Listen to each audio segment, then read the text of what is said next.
Hey guys, Thunder E here, and we are back with another professional photographer review.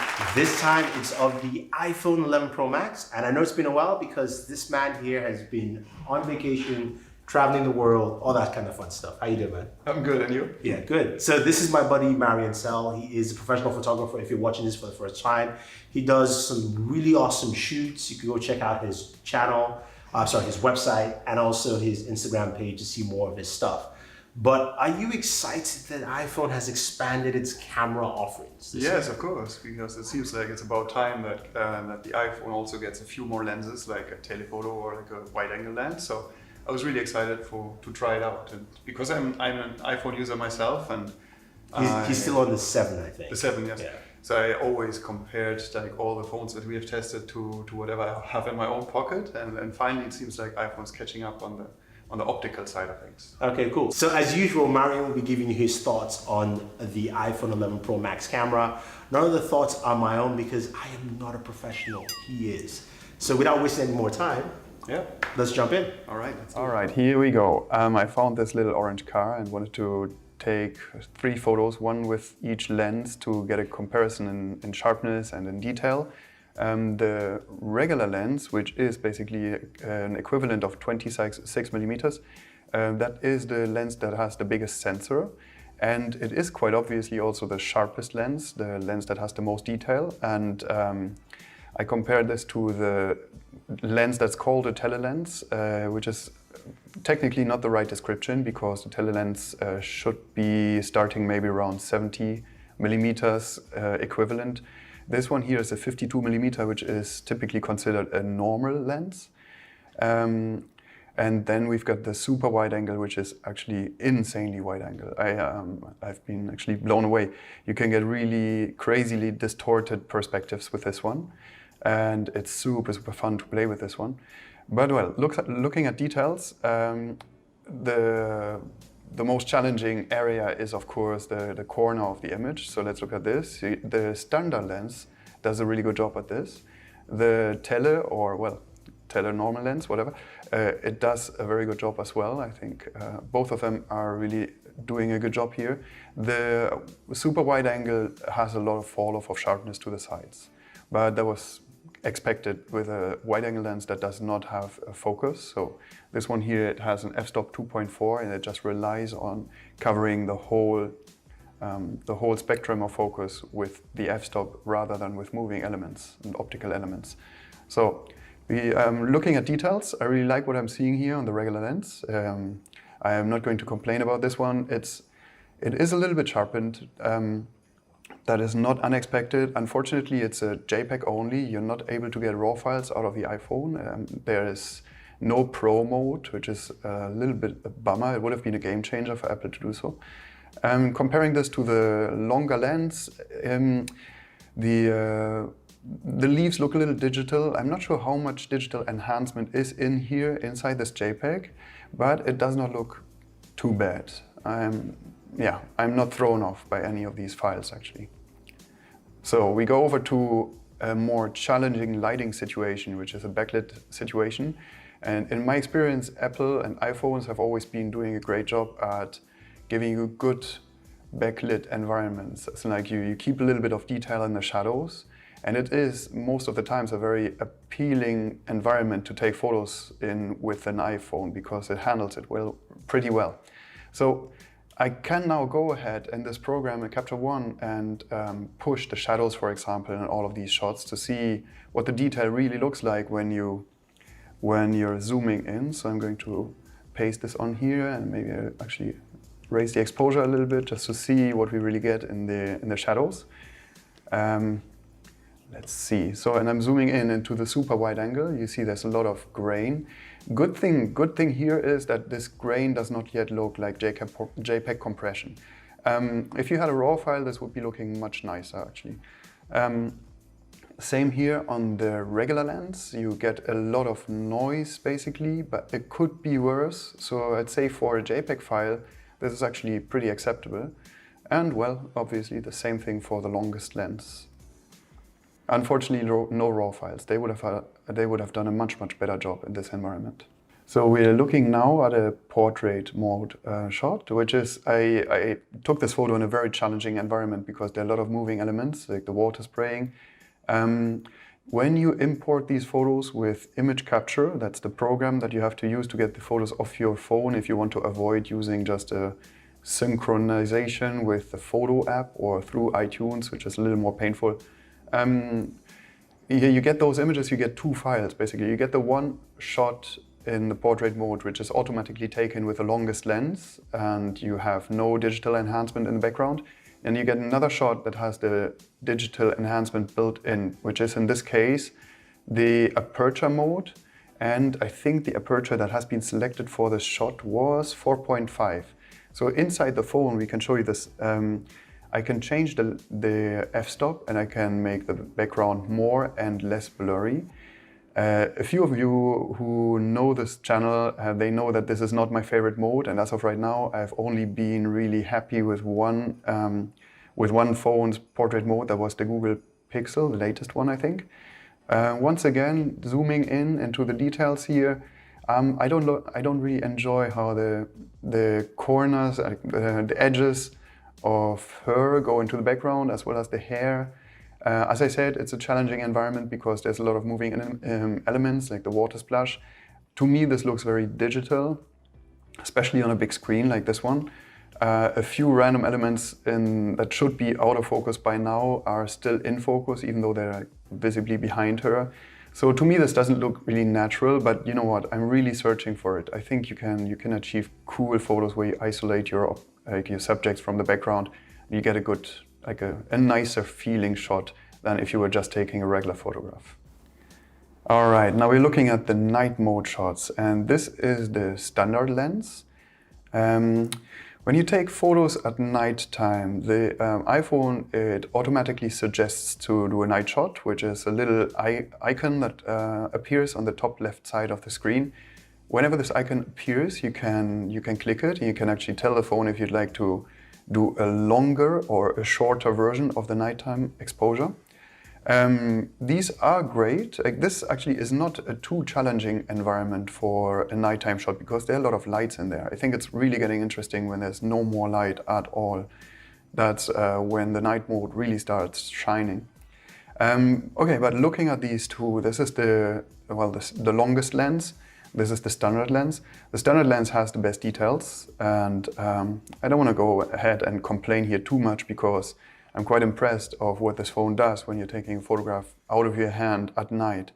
But they look a little bit soft to me. They look great on the iPhone display. They do not look so great on my screen over here once they're imported. So once again, depending on what you're doing with your images, this can be very, very much satisfying to you.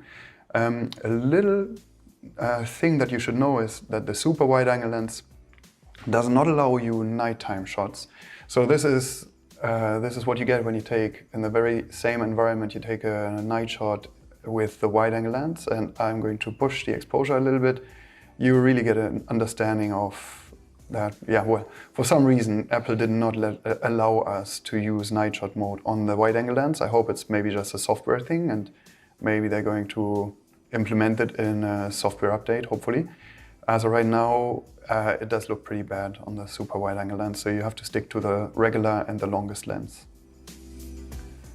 And I just moved a few, actually kilometers further, taking a night shot of a fountain. And here's something interesting.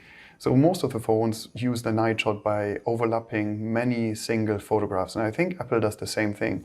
But interestingly here, there is an organic feel to the long time exposures, and you see how the water spray is actually, it has a motion blur to it.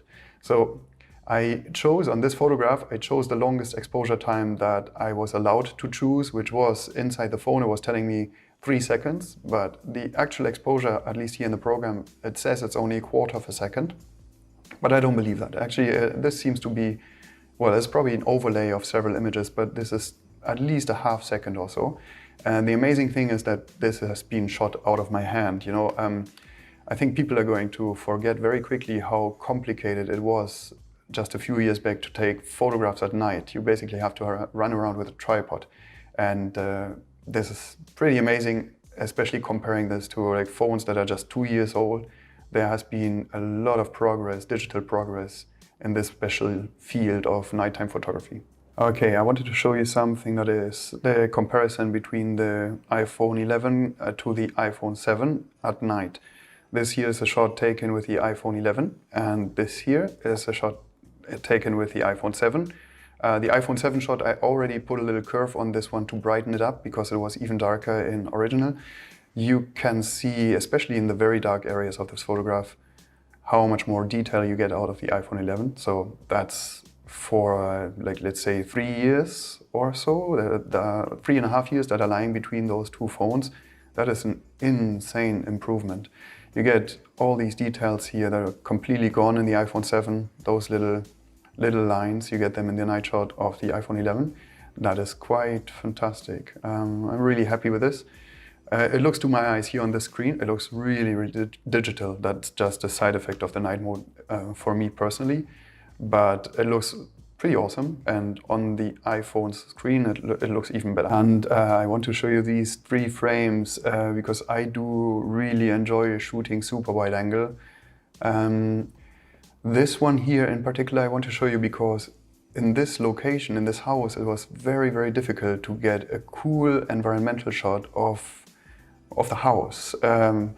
I tried to take a photograph with my iPhone, and I was running around trying to get a photograph that basically captures the feel of the house with my iPhone 7.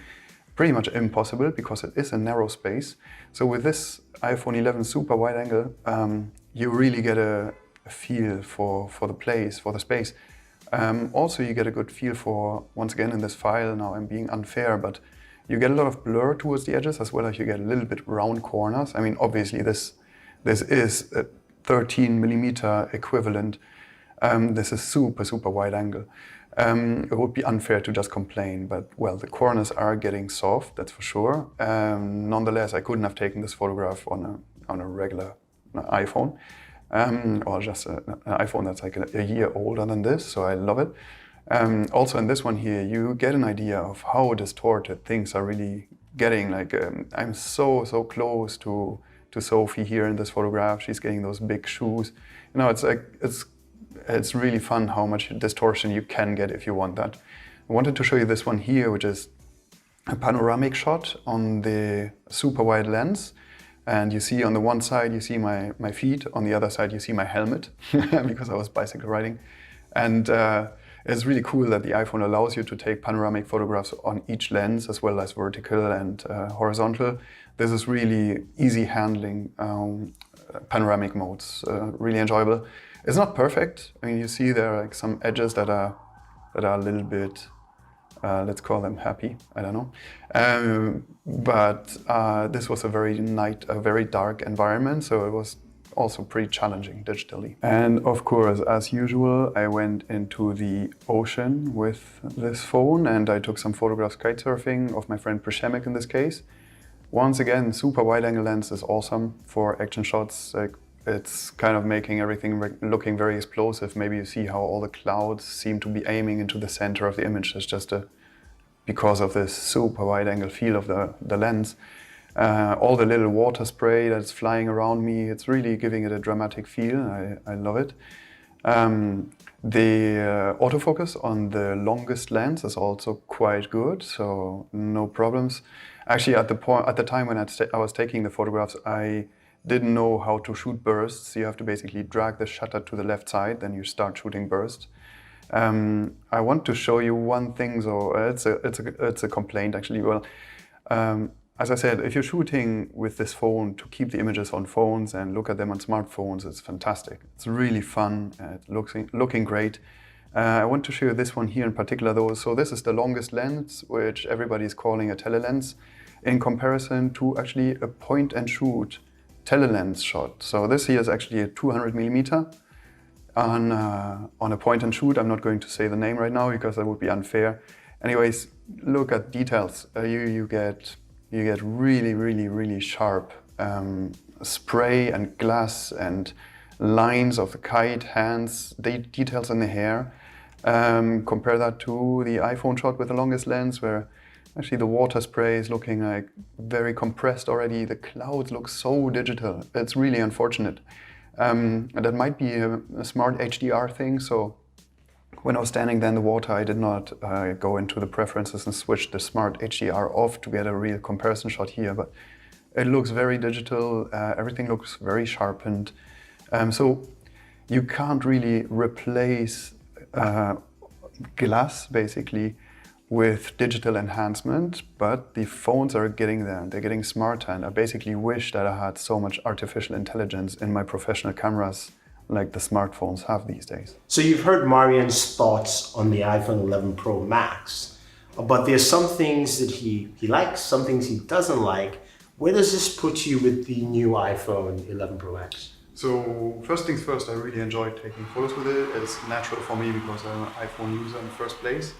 And I think that for the most non-professional users, like non-professional, as in like non-photographers, this is going to properly replace the need to have a bigger camera. Like, you won't need a point and shoot anymore. If you're going on a vacation trip and you want to take photographs that you share with friends, the new lenses are fun. It's great.